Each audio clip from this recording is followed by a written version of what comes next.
नमस्कार दोस्तों, stock market studies में फिर से एक बार आपको बहुत-बहुत स्वागत है। तो आज यहाँ पे मैं डिस्कशन करने वाला हूँ एक ऐसे कंपनीज़ के बारे में, जो देखा जाए तो एक इंडिया के नंबर 1 एविएशन कंपनीज़ है, मतलब एविएशन इंडस्ट्री से बिलॉन्ग करते हैं। तो नंबर 1 आप सभी जानते हैं कौन है? इंडिगो। तो मैं आज बात करूँगा इंडिगो के बारे में क्योंकि बहुत सारे दोस्तों ने कमेंट किया, "सर इंडिगो बहुत बड़ा अचीवमेंट किया हुआ है, इस तरीके से कुछ बातचीत आ रहा है।" तो क्या है वो बातचीत? साथ ही साथ कंपनी क्या ग्रोथ और पोटेंशियल क्या है? कंपनी टेक्निकली चार्ट पैटर्न क्या बता रहा है? कौन-सा लेवल के ऊपर एज़ ए शॉर्ट टर्म के लिए स्विंग ट्रेडिंग के लिए ट्रेड किया जाए? तो चलो उसी के बारे में डिस्कशन करूँगा। तो वीडियो को लास्ट तक ज़रूर देखिएगा और अभी तक आपने इस चैनल को सब्सक्राइब नहीं किया तो ज़रूर कर लेना क्योंकि आपको daily basis stock market information update इसी चैनल के माध्यम से मिलता रहेंगे। तो चलो देख लेते हैं आज के स्टॉक के बारे में। तो कंपनी कौन-सा है? कंपनी का नाम है इंटर ग्लोबल एविएशन। आप सभी जानते हैं, इसको आप इंडिगो नाम से जानते हैं। तो आप सभी जानते हैं इंडिगो इंडिया के नंबर 1 कंपनी है। इसके ऊपर मैं एक जल्द से जल्द शॉर्ट वीडियोज़ लेके आने वाला हूँ। इंडिया में जितने सारे एयरलाइन्स हैं, उनमें सारे एयरलाइन्स में कौन-सा कंपनी की मार्केट शेयर कितना है? बहुत इंटरेस्टिंग होने वाला है। आपको बहुत कुछ वहाँ पे सीखने को मिलेगा। तो प्लीज़ उस मतलब शॉर्ट्स को ज़रूर देखना। तो मेरे जितने सारे शॉर्ट्स हैं, वो उसको ज़रूर देखना। बहुत कुछ आपको सीखने को, जानने को मौका मिलेगा। तो अब देखेंगे तो 2060 के आसपास कंपनी का प्राइस है। तो प्राइस रेंज पहले आप मत देखना। बहुत सारे लोग प्राइस देखकर भाग जाते हैं क्योंकि उसको लगता है इतना बड़ा प्राइस 2000 मेरे पास होता तो मैं छोटा 2 रुपीस के में 1000 क्वांटिटी ले लेते, तो मुझे तो 2000 क्वांटिटी मिल जाता। तो ऐसे मत सोचना दोस्त क्योंकि इस तरीके से अगर बातचीत चलता, इस तरीके से अगर सब कुछ प्रॉफिटेबल हो जाता, तो सब लोग बड़े मतलब प्लेयर्स के ऊपर दाँव नहीं लगाते। छोटे प्लेयर्स के ऊपर ही पैसा लगाकर अच्छा खासा मल्टी बैगर रिटर्न वो कमा सकते थे हमेशा। तो आपको सोचना है कंपनी में दम है तो उस कंपनी के ऊपर प्राइस कितना भी है, उस कीमत के लिए आपको पे करना होगा। देखिए आज एमआरएफ का प्राइस 90,000 के आसपास है। 90,000 एक शेयर की कीमत सॉरी तो मतलब सोचिए एक शेयर खरीदने के लिए आपको 90,000 से भी ज़्यादा देना पड़ेगा। तो फिर भी क्या वहाँ पे लिक्विडिटी नहीं है? बिल्कुल है। वहाँ पे बड़े प्लेयर्स निवेश कर रहे हैं। वहाँ पे कोई छोटे प्लेयर्स नहीं है। इसका मतलब वहाँ पे कोई भी बड़े छोटे प्लेयर्स नहीं है मतलब क्या है? कोई भी अ, मतलब पब्लिक बहुत कम है, एचएनआई कैटेगरीज़, साथ ही साथ एफआईएसडीएस उस तरीके से कंपनी के ऊपर काम कर रहा है। तो इंटरग्लोबल एविएशन में आप 1 मंथ में चार्ट पैटर्न देखेंगे, सबसे पहले 5 दिन में कुछ खास नहीं, 1 मंथ में देखेंगे तो 15% तक जंप। इस तरीके से जंप होने के पीछे तो लॉजिक कोई तो रहेगा, तो ज़रूर लॉजिक रहेगा, तो 1 मंथ 6 मंथ में 26% तक रिटर्न दिया, 1 मंथ में करीबन 12% का रिटर्न दिया और सॉरी, तो उसके बाद देखिए 5 मतलब 5 साल में करीबन 74% का रिटर्न दिया और मैक्सिमम आप देखेंगे तो कंपनी ने 105% का रिटर्न दिया। तो जब से कंपनी स्टार्ट हुआ तब से लेकर उतना खास रिटर्न नहीं दिया, फिर भी जितने सारे एविएशन कंपनी मार्केट में लिस्टिंग है, तो वो सारे कंपनी देखेंगे तो बिग-बिग लॉसेस दे चुके हैं, मगर एक अकेला यही कंपनी है जो पॉजिटिव में है।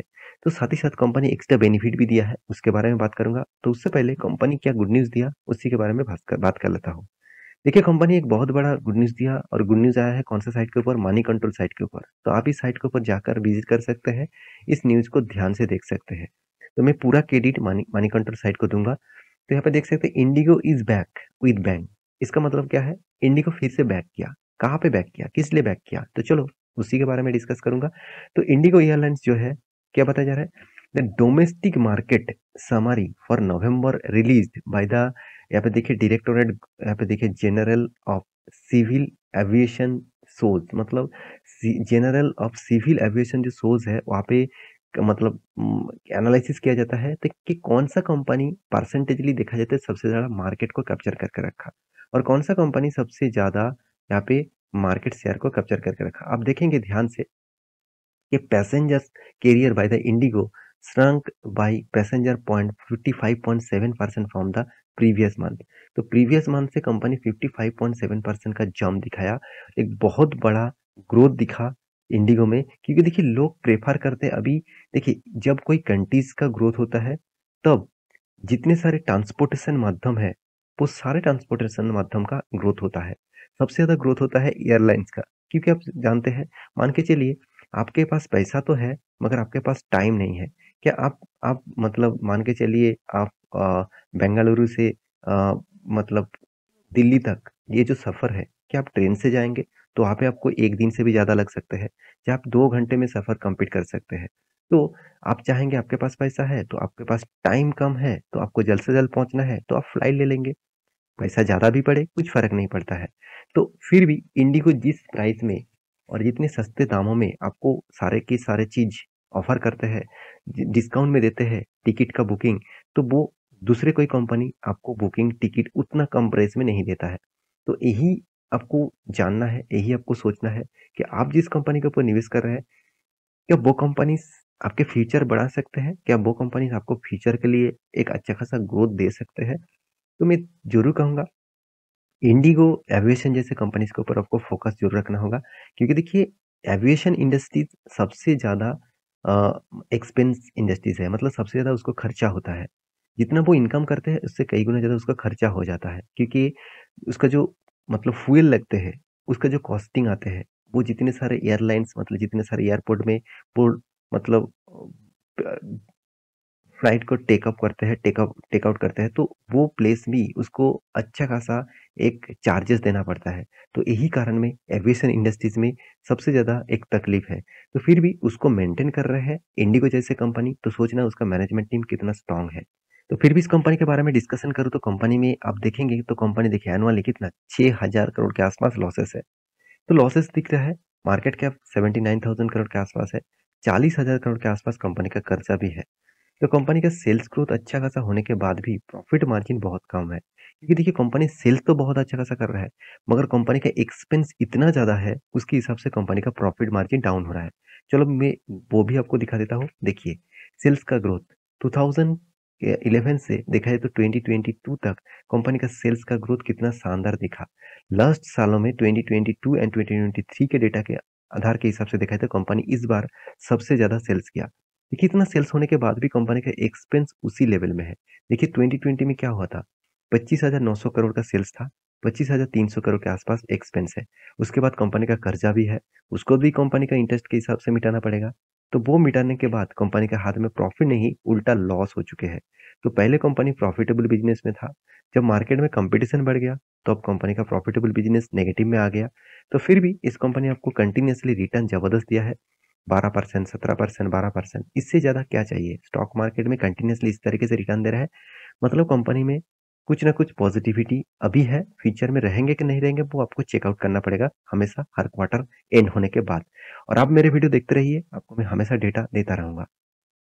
तो डिविडेंड के बारे में बात करूँ, तो कंपनी 2019 के बाद डिविडेंड नहीं दिया, क्योंकि कंपनी 2022, 2020, 2021 एंड 2022 ये सारे सालों में कंपनी ने प्रॉफिट नहीं लॉस किया। तो इसके कारण कंपनी डिविडेंड नहीं दिया। तो एक अच्छी बात है, बहुत सारे कंपनी लॉस करते हैं फिर भी डिविडेंड देते हैं। वो डिविडेंड कहाँ से देते हैं? वो कर्जा लेकर, मतलब डेब्ट लेकर वो डिविडेंड देते हैं। तो उस तरीके से कंपनी से दूरी रहना। तो इन्वेस्टर के बारे में बात करो, देखिए कंपनी के ऊपर इन्वेस्टर भी अच्छा खासा एग्रेसिवली इन्वेस्ट करके रखा। प्रोमोटर के पास 72% का होल्डिंग है। उसके बाद एफआईएस के पास होल्डिंग है, डीएस के पास होल्डिंग है, पब्लिक के पास छोटा-मोटा होल्डिंग है। तो ओवरऑल कंपनी के जो चार्ट पैटर्न बता रहा है, बहुत स्ट्रॉन्ग चार्ट पैटर्न है।